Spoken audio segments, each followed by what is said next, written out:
University में पढ़ा करती तो एक ट्रेन हादसे में मेरे दोनों हाथ चले गए थे।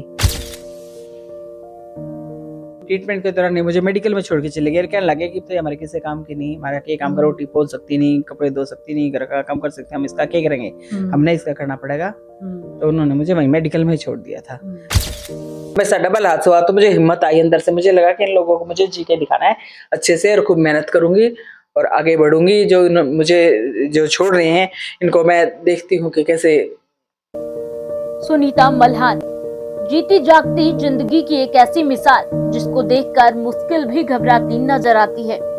जिस मोड़ पर इंसान मौत की दुआ करता है, उस मोड़ पर 21 साल की लड़की ने यह दिखा दिया कि जब साहस और संघर्ष दोनों एक साथ मिल जाए तो इंसान हर मुकाम हासिल कर सकता है। 21 साल की उम्र में 7 फेरे लेकर जिस इंसान ने जीने मरने की कस्में खाई थी, वह इंसान एक ट्रेन हादसे में सुनीता के हाथ गंवाने के बाद मैदान छोड़कर भाग गया और यह भी कह गया कि अब यह मेरे किसी काम की नहीं रह गई। बस यही से सुनीता की जिंदगी ने एक ऐसा मोड़ लिया, इसके बाद वह औरों के लिए मिसाल बन गई। जी हाँ, महर्षि दयानंद विश्वविद्यालय की hostel warden doctor Sunita Malhan, जिसके दोनों हाथ नहीं हैं, इसके बावजूद वह एक कुशल धावक हैं और गजब की तैराक भी रही हैं। हरियाणा में उत्कृष्ट खिलाड़ियों को मिलने वाले भी अवार्ड से इन्हें सम्मानित किया गया है।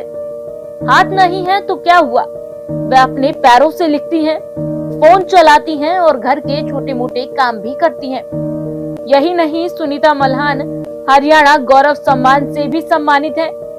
इस साहस की कहानी को जानने के लिए हमारी टीम डॉक्टर सुनीता मल्हान से मिलने पहुंची और इस दौरान उन्होंने अपनी जिंदगी की साहस और संघर्ष की कहानी हमारे साथ साझा की।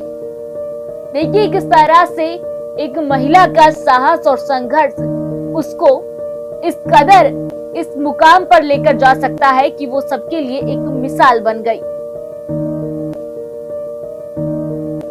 नमस्कार, देख रहे हैं न्यूज़ 8 हरियाणा की खास पेशकश शख्सियत और मैं आपके साथ रिया त्रिपाठी। आज के इस कार्यक्रम में हम आपको एक ऐसी महिला से मिलवाना चाहेंगे जिन्होंने अपने हौसले के बलबूते पर क्या कुछ नहीं कर दिया। कहते हैं ना, क्या आसमान में छेद नहीं हो सकता, तो उस पर भी शायरी बनाई गई थी, एक पत्थर तो तबीयत से उछालो यारो, आसमान में भी छेद हो सकता है। तो वैसे ही एक शख्सियत आज हमारे साथ इस कार्यक्रम में जुड़ने वाली है और अंदर लेके चलते हैं आपको उनके घर पर। आज हम पहुंचे हैं यहाँ उनसे बात करने के लिए, किस तरह की जर्नी रही है वो बात करेंगे। और आपको मैं बता दूं कि 28 राष्ट्रीय और 3 अंतर्राष्ट्रीय अवार्ड जो हैं खेल के क्षेत्र में भी सुनीता जी ले चुकी हैं और जो दोनों हाथ हैं उनके एक दुर्घटना के दौरान जो है वो उन्होंने अपने हाथ खो दिए थे, लेकिन उसके बाद भी इतने जो मेडल है वो ले चुकी हैं। तो उनसे बात करते हैं, आज पहुंचे हैं। सबसे पहले सुनीता जी, चैनल में बहुत बहुत स्वागत है। धन्यवाद धन्यवाद।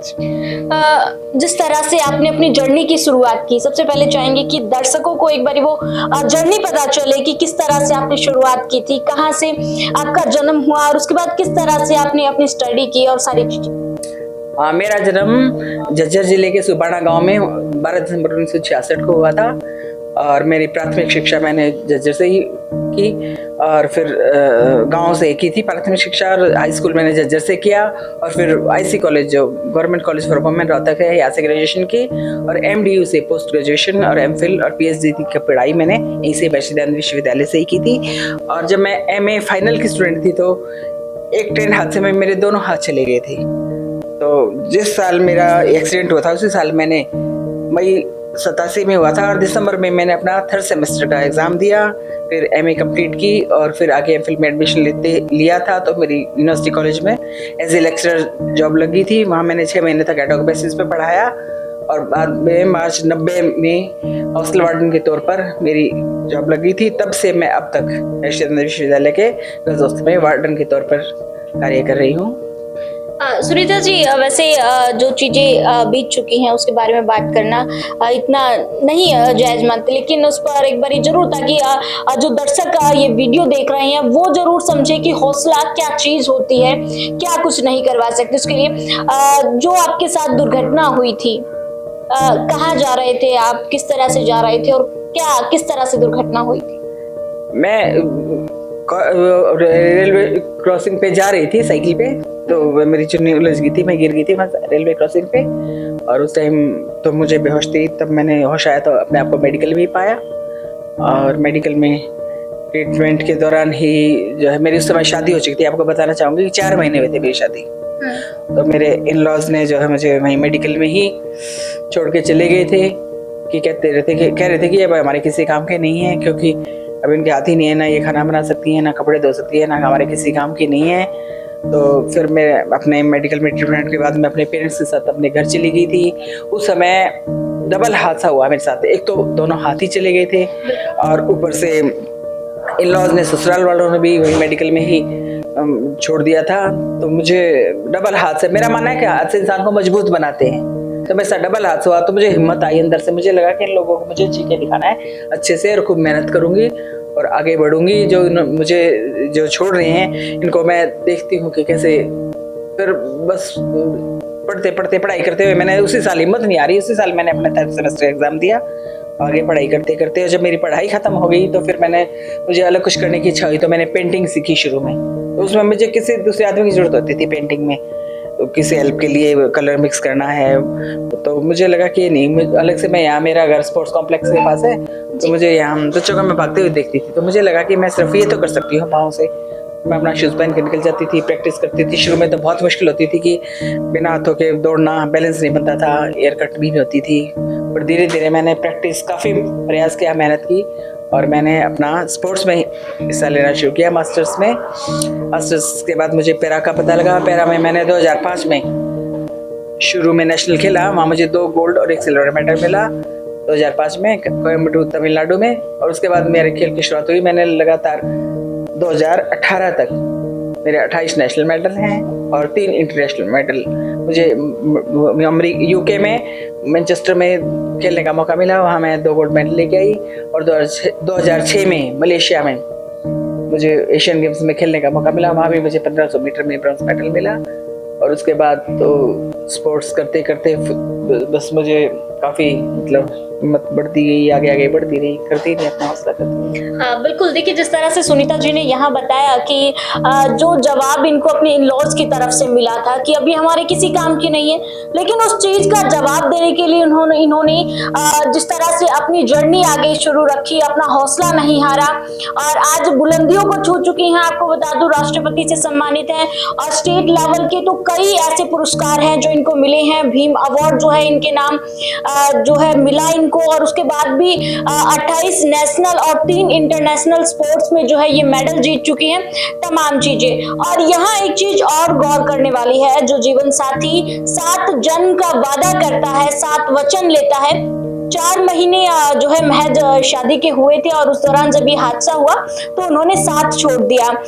सुनीता जी, ऐसी चीजों को जिस तरह से उन्होंने साथ छोड़ा आपका और 7 जन्मों का वादा करके आए थे, ऐसे लोगों को क्या कहेंगे आप, जो मतलब समझते नहीं हैं चीजों को, और आपने तो हिम्मत नहीं हारी, वो हिम्मत हार के पीछे हट गए। हाँ बिल्कुल, और वो ऐसे लोगों के लिए तो कुछ भी नहीं कह सकते, वो तो कायर है। सही मायनों में विकलांग तो वो हूँ, मैं तो अपने आप को विकलांग नहीं मानती। हैंडीकैप का मतलब जैसे कहते हैं ना कि हैंडीकैप बोलते हैं, लेकिन मैं नहीं मानती अपने आप को, कभी भी मैंने माना ही नहीं। वो हैं सही मायनों में जिनकी हिम्मत ही नहीं हुई कि एक्सेप्ट करे और साथ दे, आगे बढ़े। अच्छा, उस टाइम हौसला बंधाने वाला कौन था? उस समय मेडिकल में थी, एक नर्स थी, कोई फ्रीडम फाइटर थी, लक्ष्मी जी। उन्होंने मुझे काफी हौसला दिया। घर वालों ने मुझे यहाँ तक भी नहीं बताया था कि आपके हाथ नहीं है, दोनों चले गए, या एक पहले एक बताया। उसने मुझे बताया कि आप बेटा, आपके साथ ऐसे हादसा हो गया, आपने आगे हिम्मत नहीं हारनी है, बढ़ना आगे और बढ़ना है आगे। तो मुझे, और नर्स ने, एक नर्स थी, सीमा थी, कोई सीमा भाटिया करके एक नर्स होती थी, उसने पेपर पेंसिल ला के दिया। मैंने मेडिकल में ही, ट्रीटमेंट के दौरान ही लिखना सीख लिया था मेडिकल में ही। तो मुझे पेरेंट्स ने भी काफ़ी हौसला अफजाई की, पेरेंट्स ने साथ दिया तो यहाँ तक आई। मुझे बस उनके बुरे व्यवहार ने ससुराल वालों के तानों ने मुझे मजबूर किया कि मैं कुछ करके दिखाऊं, हिम्मत अपनी हारों और आगे बढ़ूं और उनको जवाब दे के दिखाऊं जिंदगी में बिल्कुल। कैसे जिया जाता है। कहीं ना कहीं आपने जिंदगी में हर बुरी चीज के पीछे एक अच्छाई ढूंढ कर आगे बढ़ने की कोशिश की है। तो यहाँ पर भी जो इन-लॉज ने किया उसको भी आपने साहस बनाकर आगे जो है इस्तेमाल किया और अपनी जिंदगी में कामयाबी हासिल की। बिल्कुल बिल्कुल। बिल्कुल। यहाँ जिस तरह से बताया कि इतनी जो दुर्घटना हुई, अपने दोनों हाथ खो देने के बाद भी हॉस्पिटल में जब इन-लॉज छोड़कर चले गए तो जो धीर बंधाया, जो हौसला दिया वो एक नर्स थी और साथ में जो दूसरी नर्स थी उन्होंने कॉपी पेन वहीं पर ला के दिया और वहां इन्होंने जो है लिखना शुरू किया अपने पैरों से और उसके बाद इन्होंने एग्जाम भी दिए, आगे जो है स्टडी इन्होंने कंटिन्यू रखी। तो जो ये वीडियो देख रहे हैं और तमाम दर्शकों से भी मैं कहना चाहूंगी, अगर छोटे मोटे इंसिडेंट लाइफ में होते रहते हैं लेकिन अगर आप उसको ज्यादा सीरियस ले रहे हैं या हौसला टूट जाता है तो हौसला जो है वो टूटना नहीं चाहिए। आप लोगों का भी आप प्रेरणा ले सकते हैं। और जिस तरह से मैम आप एमडीयू में वार्डन है काफी समय से और मोस्टली जो है लड़कियां आपसे यहाँ प्रेरणा का स्रोत हैं आप उनके लिए। कभी जब वो मायूस हो जाती है तब भी आपसे मिलने आती है, कई बार आती है मेरे से मिलने, मायूस हो जाती है। मैं उनको, वो मुझे देख के कहती है कि आप इतने हंसते, इतने खुश रहते हो, इतने अच्छा ग्लो आपके चेहरे पे, आप कैसे करते हो मैनेज। मैं उनको समझाती हूँ कि सिर्फ हिम्मत से आगे बढ़ने। कई रिसर्च स्कॉलर्स, मेरे पास पीएचडी का हॉस्टल है रिसर्च स्कॉलर्स का, तो लड़कियां जैसे कई बार गाइड से परेशान हो गई, तो काम से बहुत परेशान हो गए, बहुत हिम्मत हार चुकी होती है। एक दो लड़कियों ने यहाँ तक भी कहा है कि मैं तो सुसाइड कमिट करना चाहती। मैंने उसको समझाया है, बताया, उनको बताती हूँ, समझाती हूँ, कुछ भी नहीं है, सिर्फ आगे बढ़ना है आपको।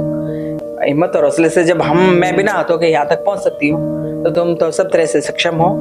आगे बढ़ो, मेहनत करो। लड़कियों को काफ़ी हौसला देती हूँ मैं और लड़कियाँ काफ़ी इंस्पायर होती हैं मुझसे। और हर साल 1000-1200 के करीब लड़कियाँ निकलती हैं हमारे कैंपस से और सबको काफ़ी प्रेरणा मिलती है। बिल्कुल। तो कहीं ना कहीं जो आज का समय है, डिप्रेशन, स्ट्रेस नाम की जो चीज़ है इतनी ज़्यादा है कि लोग छोटी छोटी बातों से परेशान होकर या उसे टैकल नहीं कर पाते हैं तो डिप्रेशन के चलते कई बार सुसाइड जैसे बड़े कदम उठा लेते हैं और ऐसे कई मामले जो है देखने को मिलते हैं। लेकिन वो इंसान तो उसी वक्त मर जाता है लेकिन उसके पीछे जो फैमिली रहती है वो मर मर के जीती है।